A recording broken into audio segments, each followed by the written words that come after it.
ఇదే వేదిక మీద నవంబర్ మాసంలో మీ అందరి దగ్గరకు వచ్చి ఆనాడు ఇక్కడి నుండే మీకు అందరికీ విజ్ఞప్తి చేసిన ఈ ప్రాంత ప్రజలకు చిరపరిచితుడు, కొన్ని దశాబ్దాల కాలం ఈ ప్రాంత అభివృద్ధి కోసం ఈ ప్రాంత ప్రజలకు అండగా నిలబడ్డ కీర్తిశేషులు చిట్టం నర్సిరెడ్డి గారి మన్వరాలు, కీర్తిశేషులు మిత్రుడు వెంకటేశ్వర రెడ్డి గారి కుమార్తె డాక్టర్ పర్ణికను మీరు ఎమ్మెల్యేగా గెలిపించండి. వారి మేనమామ శివకుమార్ రెడ్డి ఆ బిడ్డను కడుపులో పెట్టి చూసుకొని మీకు అండగా నిలబడి ఈడ కాంగ్రెస్ పార్టీ కార్యకర్తలను కాపాడండి. మీరు అండగా నిలబడి గెలిపించండి. తప్పకుండా ఈ ప్రాంతాన్ని అభివృద్ధి చేసే బాధ్యత నాది అని చెప్పి మీకు అందరికీ విజ్ఞప్తి చేసిన మాట ఇచ్చినట్టుగా మీరు అండగా నిలబడి డాక్టర్ పర్ణికమ్మ నారాయణపేట శాసనసభ్యురాలుగా అత్యధిక మెజార్టీతో మీరు గెలిపిస్తే మీకు నేను చెప్పిన మాటగా మక్తల్ నారాయణపేట కొడంగల్ ఎత్తిపోతల పథకం 1,30,000 ఎకరాలకు 4,000 కోట్ల రూపాయలతో ఈ ప్రాంతానికి మంజూరు చేసి ఎడారిగా మారిన ఈ ప్రాంతాన్ని సస్యశ్యామలం చేయాలి. మన పక్కనే పరవళ్ళు దక్కుతున్న కృష్ణానది జలాలు గ్రామ గ్రామాన ప్రతి ఎకరాకు నీళ్లు ఇవ్వాలి అన్న ఆలోచనతోని మన కాంగ్రెస్ పార్టీ నిర్ణయం తీసుకుంది. ఇదే కాదు, గద్వాలను ఇతర ప్రాంతాలను రాయచూరులను రైలు కూత వినిపిస్తుంటే మక్తల్ నారాయణపేట కొడంగల్ పరిగి వికారాబాద్ వరకు ఈ ప్రాంత ప్రజలు మాకెప్పుడు రైలు వస్తుంది, మేము రైలు కూత ఎప్పుడు వింటామని ఆనాడు కాంగ్రెస్ పార్టీ నిర్ణయించిన కృష్ణా వికారాబాద్ రైల్వే లైను 10 సంవత్సరాలు పడావు పెడితే పండబెడితే ఏ ఒక్కరోజు కూడా ఈ ప్రాంతంలో ఉన్న వాళ్ళు, అది బీఆర్ఎస్ వాళ్ళు కావచ్చు, బీజేపీ వాళ్ళు కావచ్చు, బీఆర్ఎస్ వాళ్ళు కేసీఆర్ని అడిగింది లేదు, బీజేపీ వాళ్ళు మోడీకి చెప్పింది లేదు.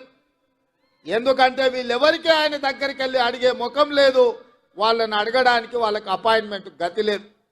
కానీ కాంగ్రెస్ పార్టీ అధికారంలోకి వచ్చిన 100 రోజుల్లోపనే కేంద్ర రైల్వే శాఖ అధికారులను రప్పించి ఆదేశాలు ఇచ్చి కృష్ణా వికారాబాద్ రైల్వే లైన్ మాకు కావాల్సిందే, మా ప్రాంతం అభివృద్ధి జరగాలంటే, మా ప్రాంతంలో ఉద్యోగ ఉపాధి అవకాశాలు పెరగాలంటే, నా కొడంగల్ గడ్డ మీద సిమెంట్ ఫ్యాక్టరీ రావాలి, వేలాది మంది నిరుద్యోగ యువకులకు ఉద్యోగ అవకాశాలు రావాలి అంటే కృష్ణా వికారాబాద్ రైల్వే లైన్ పూర్తి కావాలి అని చెప్పి ఆదేశాలు ఇచ్చి దానికి ఇలా మనం పూర్తి స్థాయిలో నిర్ణయం తీసుకున్నాం.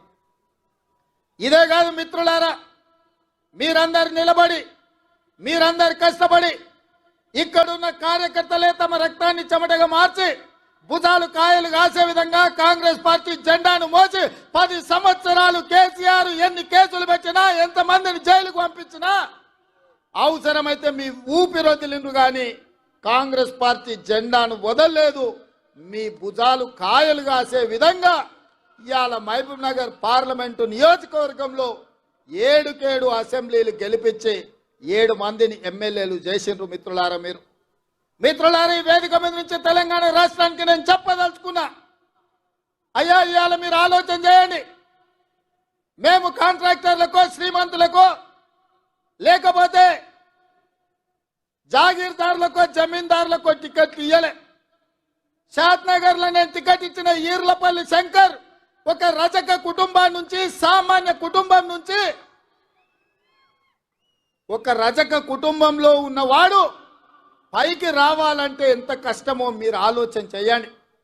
ఇవాళ ఈ రాష్ట్రం మొత్తం మీద ఒక రజక కుటుంబం నుంచి ఒక యువకుడు ఎమ్మెల్యే అయిందంటే అది కాంగ్రెస్ పార్టీ శ్రీమతి సోనియా గాంధీ గారి ఆశీర్వాదంతో ఒక రజకుడు కూడా ఇవాళ కాంగ్రెస్ పార్టీలో ఎమ్మెల్యే అయిందని నేను చెప్పదలుచుకున్నాను. అదేవిధంగా మక్తల్ ప్రాంతంలో అతి చిన్న స్థాయి కార్యకర్త నుంచి కష్టపడి పైకొచ్చి కాంగ్రెస్ పార్టీ జిల్లా పార్టీ అధ్యక్షుడిగా జడ్పీటీసీగా మీకు అండగా నిలబడ్డ శ్రీహరిని సోనియమ్మ మల్లికార్జున్ ఖర్గే గారి ఆశీర్వాదంతో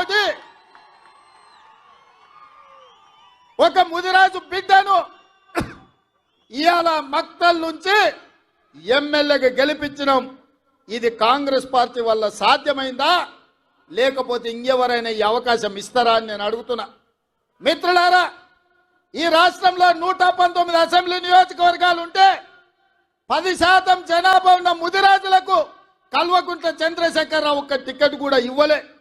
నేను ఆయనని గడ్డ మీద నుంచి చెప్పిపోయినా, ముదిరాజు సోదరులు పౌరుషానికి మారు పేరు, మాట ఇస్తే మాటకు నిలబడి తల తెగిపడ్డ మడమ తిప్పని జాతి ముదిరాజు జాతి.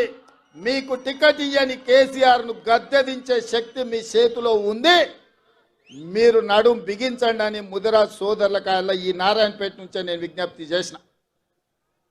మాట ఇచ్చినట్టుగానే ఈ రాష్ట్రంలో ముదిరాజులకు టికెట్ ఇవ్వని కేసీఆర్ అధికారంలో ఉండడానికి లేదని ముదిరాజు సోదరులందరూ కేసీఆర్ ని గోతి తీసి పాతి పెట్టి బొందలో పెట్టిండ్రు.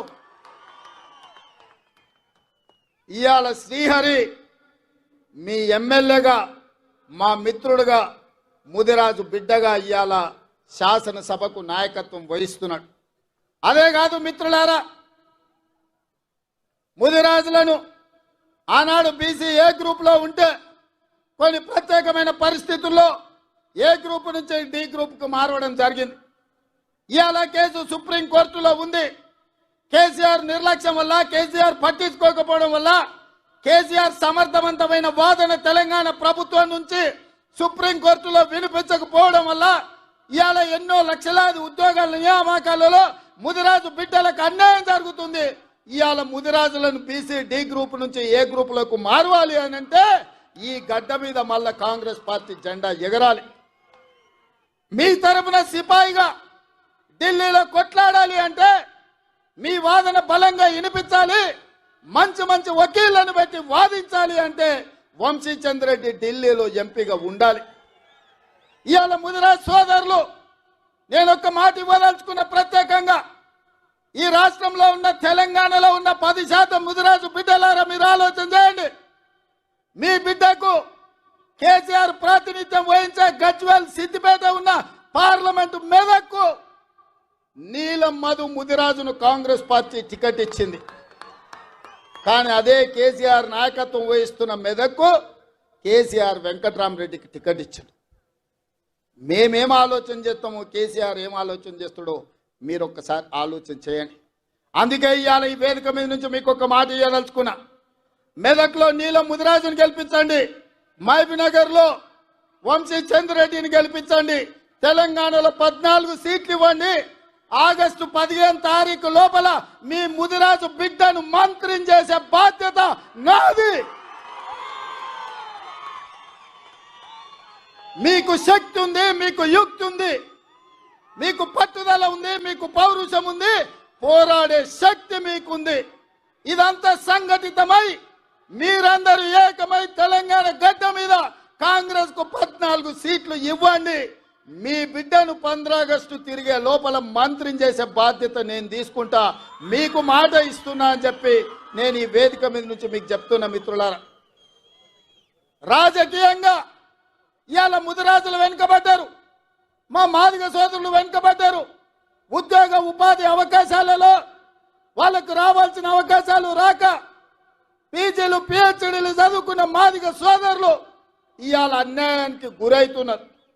అందుకే మిత్రులారా, మాదిగల ఏబిసిడి వర్గీకరణ మీద 10 సంవత్సరాలు చంద్రశేఖరరావు సుప్రీంకోర్టులో కేసు వాదించకపోతే నేను ముఖ్యమంత్రి అయిన ఎంబడే పెద్దలు దామోదర్ నరసింహ గారితో పాటు 8 మంది ఎమ్మెల్యేలను ఢిల్లీకి పంపించి ఉద్దండులైన న్యాయవాదులను పెట్టి మాదిగల వర్గీకరణ ఏబిసిడి జరగాల్సిందే అని చెప్పి కేసును నేను వాదించిపించిన.